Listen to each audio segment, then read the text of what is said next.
வணக்கம் குருஜி. வணக்கம். மீன ராசியில இருக்கக்கூடிய சுக்கிர பகவான் இப்ப மேஷ ராசிக்கு பயிற்சியாகிறார். இந்த கன்னி ராசிக்கு வந்து 2ஆம் அதிபதினு சொல்லக்கூடியவர், பாக்கியஸ்தானாதிபதினு சொல்லக்கூடியவர் சுக்கிர பகவான். இந்த சுக்கிர பகவான் வந்து ராசிக்கு 7ஆம் இடத்துல இருந்து 8ஆம் இடத்துக்கு பயிற்சியாகிறார். 8ஆம் இடத்துல குடும்பஸ்தானாதிபதி அதே பாக்கியாதிபதி வந்து மறையிறது நல்லதா? இது எப்படி இருக்கும்? இந்த கன்னி ராசிக்கு சுக்கிர பயிற்சி அப்படிங்கிறது நல்ல பலன்களை கொடுக்குமா? இந்த கன்னி ராசி அப்படிங்கும்போதே ஓவராலாக இந்த சுக்கிர பகவான் அற்புதம். ஏன்னா 2, 9 கூடிய அதிபதி ரொம்ப அற்புதம்.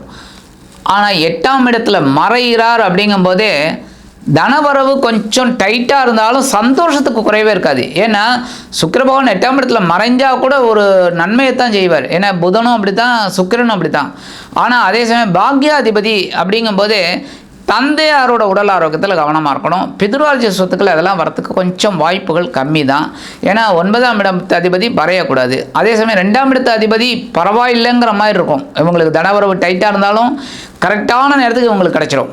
அந்த அளவுக்கு ஒரு முன்னேற்றம் கண்டிப்பாக இந்த சுக்கிர பகவானோட பயிற்சியில் கிடைக்கும். படிக்கிற மாணவர்களுக்கு இப்போ இங்கே படிக்கிறாங்க, அவங்க இல்லைன்னா வெளிநாடு சம்மந்தப்பட்ட படிப்பு, மேல் படிப்புக்காக ட்ரை பண்ணுறாங்க. நிறைய பேருக்கு வந்து தடையா இருக்கு. இப்போ 7ஆம் இடத்துல சனி வந்த பிறகு தடையை நிறைய கொடுத்துருக்கு. ஒரு சில பேருக்கு வந்து தசாபுத்தி நல்லா இருக்கு, ஓகே. தசாபுத்தி சரியில்லாதவர்களுக்கு பிரச்சனை கொடுத்தது இல்லையா? இந்த சுக்கிர பயிற்சியாவது ஏதாவது ஒரு நன்மை செய்யுமா? அதை படிப்பு ரீதியா இருக்கக்கூடிய தடைகள் விளக்குமா? சனி பகவான் 7ஆம் இடத்துக்கு வந்ததுலேருந்தே கொஞ்சம் அவங்களுக்கு படிப்பில் கான்சன்ட்ரேஷன் போயிடுது. நிறைய பேருக்கு, நிறைய குழந்தைகளுக்கு. நீங்கள் சொல்ல மாதிரி தசாபக்தி இதெல்லாம் கரெக்டாக இருக்கும்போது, இல்லை ஃபேமிலியில் கொஞ்சம் ஒரு டைட்னஸ் இருந்தது அப்படின்னா அவங்கெல்லாம் கொஞ்சம் எஸ்கேப் ஆகி படிச்சுக்கிட்டு இருக்காங்க, இல்லைன்னு சொல்ல முடியாது. அதே சமயம் நிறைய குழந்தைகளுக்கு வந்து கொஞ்சம் படிப்பில் கான்சன்ட்ரேஷன் போயிடுது சனி பகவான் ஜென்மராசியை பார்க்கறதுனால. அதே சமயம் இந்த 8ஆம் இடத்துல மறைந்த சுக்கிரன் ஓரளவுக்கு இவங்களுக்கு ஒரு உத்வேகத்தை கொடுப்பார் படிக்கிறதுக்கு.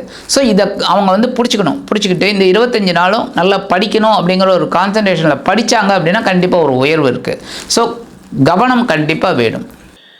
குறிப்பா பெண்களுக்கு வந்து உடல்நலம் சம்பந்தப்பட்ட பிரச்சனை நிறைய இருக்கு. 7ஆம் இடத்துல சனி, சரிங்களா? இது வந்து நிறைய பிரச்சனைகளை கொடுத்துருக்கு. 6ஆம் இடத்துல சனி வந்த பிறகு இவங்களுக்கு கிட்டத்தட்ட ஒரு 2-3 வருஷமா வந்து மருத்துவ செலவுகள், இன்னொன்று கடன் பிரச்சனைகள், இது மாதிரி நிறைய கொடுத்துருக்கு. பெண்களுக்கு மட்டும் இல்லை, ஆண்களுக்கு சேர்த்து இருக்கு. இது சுக்கிர பயிற்சி ஏதாவது ஒரு நன்மை செய்யுமா சார்?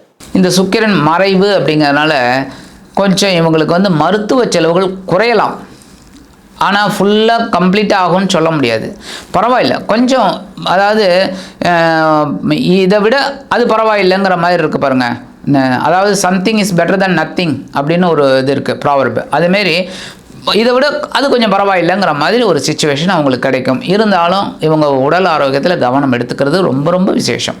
வியாபாரம் செய்யக்கூடியவர்களுக்கும் வேலை செய்யக்கூடியவர்களுக்கும், வேலை ஒரு சில பேருக்கு வந்து தடைப்பட்டிருக்கு இந்த சனி நகர்ந்த இடத்த வச்சு.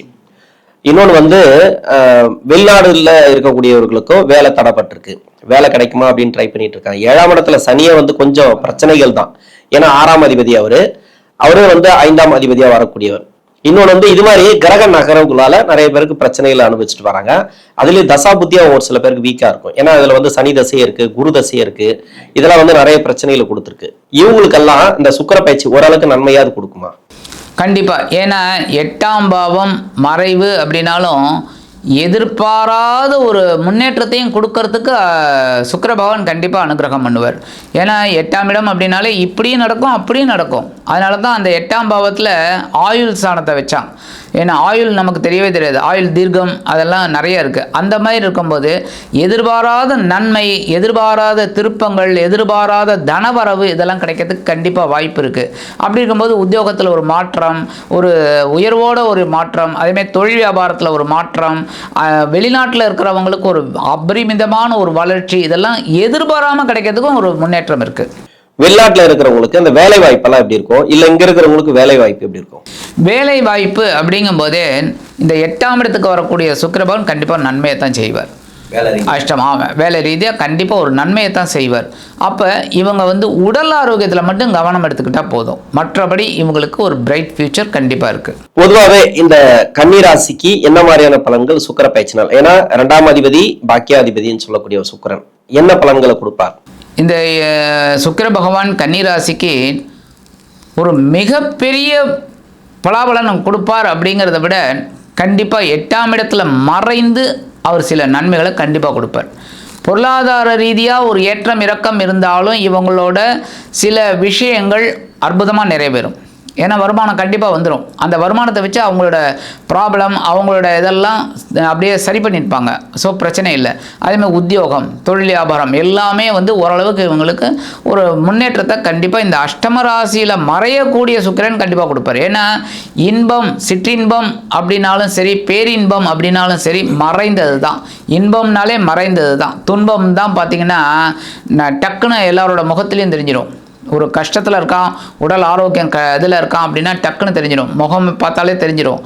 ஆனால் இந்த சந்தோஷம் மட்டும் எப்போவுமே மறைந்து தான் இருக்கும். ஸோ இந்த மறைந்த சுக்கிரன் கண்டிப்பாக ஒரு நிறைந்த ஒரு முன்னேற்றத்தை கண்டிப்பாக கொடுப்பார். கன்னிராசிக்கு வந்து வர வேண்டிய பணம் நிறைய மணி லாக் ஆயிருக்கு. இப்போ வந்து செவ்வாய் வந்து இந்த வீட்டில் இருந்தான்னு வச்சுங்களேன், நிறைய பேருக்கு, அதாவது இந்த சுய ஜாதகத்தில் கன்னிராசியில் இருக்கிறவங்களுக்கு உத்திர நட்சத்திரம் இல்லைன்னா அஸ்தம் நட்சத்திரம், இப்போ சித்திரையில இல்ல, இன்னொன்னு சிம்ம ராசியில சுய ஜாதகத்துல இருக்கிறவங்களுக்கு நிறைய பேருக்கு மணி எல்லாம் லாக் ஆயிருக்கு கடந்த 2 வருஷமா. இதெல்லாம் வர வேண்டிய பணம் வருமா? இது ஒரு நல்ல டெக்னிக்கலான ஒரு கேள்வி. எப்படின்னா வரவேண்டிய பணம் அப்படிங்கும்போதே இவங்களுக்கு வந்து இப்போ வர்றதுக்கு வாய்ப்பு கம்மி. ஓரளவுக்கு வரும். அதான் நான் முன்னாடியே சொன்னேன், ஓரளவுக்கு இவங்களுக்கு ஒரு முன்னேற்றத்தை தான் கொடுக்குமே தவிர வரவேண்டிய பணம் அப்படின்னா இப்போ ஒரு 10 லட்சம் வருது அப்படின்னா இவங்களுக்கு ஒரு 1 லட்சம் 1.5 லட்சம் அந்த மாதிரி தான் கிடைக்கும். ஏன் அப்படின்னா சனி பகவான் 7ல் வந்தோடனே இவங்களுக்கு வந்து ஓரளவுக்கு இதில் தான் போயிட்டுருக்கு. அப்போ இவங்க எல்லாத்துலேயுமே வந்து கவனமாக இருக்கணும். அதே சமயம் வரவேண்டிய பணம் கைக்கு வர்றதுக்கு கொஞ்சம் காலதாமதம் ஆகும். ஆனால் கடைசியில் வர்றதுக்கு வாய்ப்பு இருக்குது. பரிகாரம், கன்னிராசிக்கு இந்த பரிகாரம் பண்ணீங்கன்னாக்கா வர வேண்டிய பணம் வரும். இன்னொன்று வேலை வாய்ப்புல பிரச்சனைகள் இருந்துச்சுன்னா தீரும். இன்னொன்று சுயதொழில் பாதிப்பு, எல்லாத்துக்கும் சேர்த்து இந்த சுக்கிர பகவானோட பயிற்சிக்கு ஒரு பரிகாரம். இவங்களுக்கு நீங்கள் சொன்ன மாதிரி வரவேண்டிய பணம், உத்தியோகத்தில் ஒரு உயர்வு, ஒரு நிம்மதி, தொழில் வியாபாரம், படிப்பு, இந்த மாதிரிலாம் ஒரு சிச்சுவேஷன் நல்லபடியான ஒரு முன்னேற்றம் கிடைக்கணும் அப்படின்னா கண்டிப்பாக இவங்க வந்து மகாலட்சுமி வழிபாடு, அதே சமயம் குபேர வழிபாடு பண்ணணும். ஏன்னா குபேரன் தான் இந்த நிதிக்கே ஒரு இது அதிபதி. ஸோ சங்க நிதி, பதும நிதின்னு சொல்கிற இதுவே 2 நிதிகளுக்கு அதிபதி அவர். ஸோ குபேரனை வழிபாடு பண்ணும்போதே இவங்களுக்கு அந்த ஆட்டோமேட்டிக்காக வரவேண்டிய பணம் இவங்களுக்கு கைக்கு வரத்துக்கு வாய்ப்பு இருக்குது. ஸோ குபேர வழிபாடு பண்ணணும். அதே சமயம் வெள்ளிக்கிழமை அம்பாள் வழிபாடு பண்ணுறது, மகாலட்சுமி வழிபாடு பண்ணுறது ரொம்ப விசேஷம். நெய் தீபம் ஏற்றுறது, இந்த மாதிரிலாம் பண்ணால் ரொம்ப விசேஷம். இந்த சின்ன பரிகாரம் பண்ணாலே இந்த கன்னிராசி நேயர்களுக்கு அஷ்டமராசியில் சுக்கிரன் மறைந்தாலும் கண்டிப்பாக இவங்களோட கஷ்டங்கள் தீரும் என்று கூறி விடைபெறுகிறேன். நன்றி.